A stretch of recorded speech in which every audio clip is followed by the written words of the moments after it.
So let's make this short and sweet. The campaign of Halo 3 ODST isn't atrociously bad, okay? It follows a group of dropship troops who basically get deposited down on the planet, and you just follow their story. You're supposed to be the main character who is the newest recruit, and he gets basically separated from the rest of the troops, gets knocked in the head, and now he needs to basically find the rest of his squad, reform with them, and try to get off the planet. So most of the game, you end up walking around this empty, barren city, and it's not fun. Every once in a while, you will run into enemies, but for most of the time, you're walking around this really boring, empty area. And as you go from place to place in the city, you get different flashback sequences of your different squad mates when they had been there previously earlier in the day and what happened there. Eventually, you do meet up with your squad mates, and this does actually become some of the best gameplay of the game. You get some of the most exciting scenes. And there are two good parts to the game, I'd say. I think the first good part was one of the missions where at the end of the mission, there's a bunch of aliens that keep spawning, and there's dropships that keep coming, and you can actually use rocket launchers and things to take down the ships. The other part of the game I liked was the stage where you can hijack vehicles, and there is like a big boss battle at the end where you need to take out, you know, the big boss, and there's all kinds of enemies trying to defend it and flying around. That's pretty cool. But to be completely honest, outside of those two parts, extremely boring. Graphics are okay. They're better than Halo 3, but let's be honest, Halo 3's graphics were outdated when the game was new. So this is pretty much just bringing the series up to par where everyone else has been for a while. The gameplay is Halo gameplay. There's no difference. There's really nothing new besides the addition of a new pistol that you can use to snipe, and it's boring. There's no Spartan, so you have shields this time that are better, and the shields give you night vision. Wow, that doesn't constitute the reason for a new campaign. The biggest letdown, the campaign is only about 5 to 6 hours long at the longest, meaning if you take your time to play the game.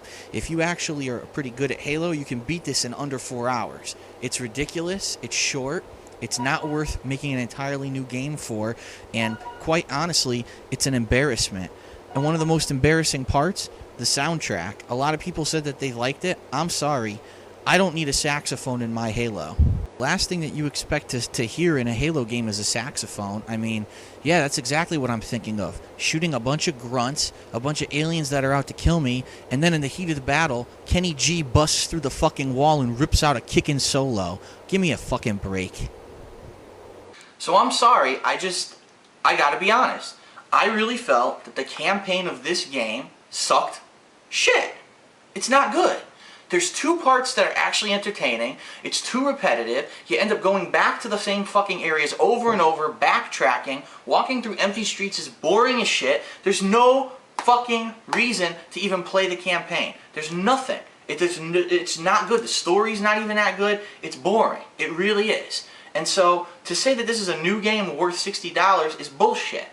But, okay, now we've reviewed, what? The new campaign. The new hero, who are the dropship troops, like we said. They're not very entertaining.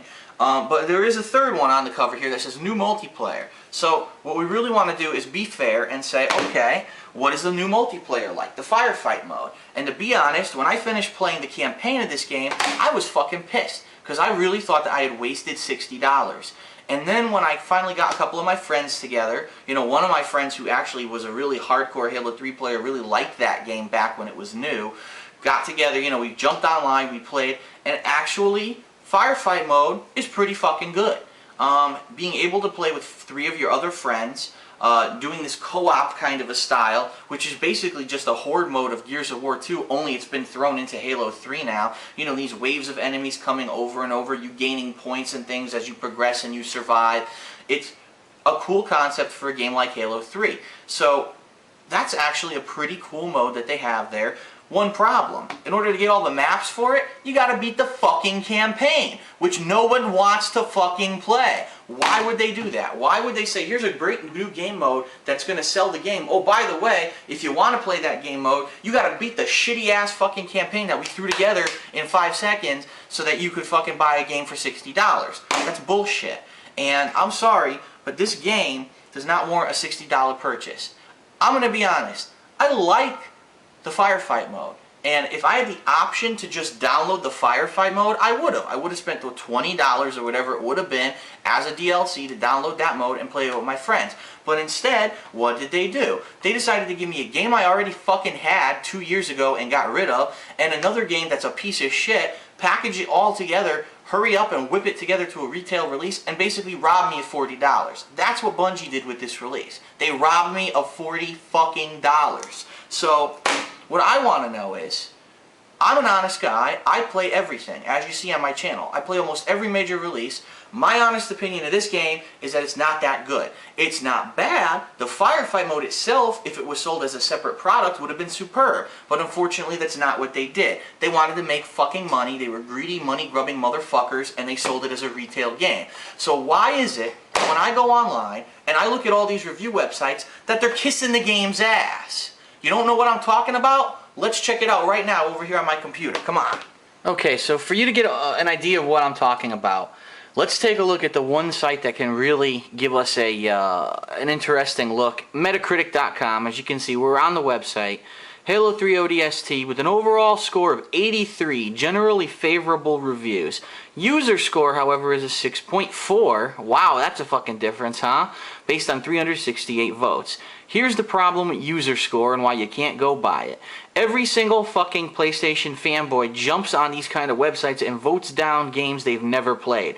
That's not fair, okay? If you're gonna vote on a game, you have to at least play the game and give it a chance, like I do. As you see, I'm not gonna do a Hateful Truth on a game that I haven't done a playthrough on. So, I'm sorry, user score, unfortunately, is completely fucking useless. But Metacritic's saying that overall this game's 83. Let's see some of the individual reviews. And we're gonna skip some of these, because, for example, Xbox Official Magazine, guess what? Waste of fucking time. Obviously, if the magazine's about Xbox and their flagship title has a game that just came out, they're gonna fucking applaud the game and they're gonna overrate it. So we're gonna skip some of these and look for some of the more familiar ones. Here you go, Game Informer. So Game Informer is the magazine company that's teamed up with GameSpot. I'm sorry, not GameSpot, GameStop. If you have one of those edge cards to trade in games, you have to get the Game Informer subscription. A lot of people read it. What do they say? Game Informer, 93. If, like me, you found yourself slowly falling out of love with Halo over the years, ODST provides a fresh, exciting experience that rekindles your interest in this seminal sci-fi shooter. Okay, so it sounds like Halo's getting boring, and this seems to be a little bit interesting. 90-fucking-3? Why does that warrant a 93 score just from that comment? Let's go to another popular. Here's one up.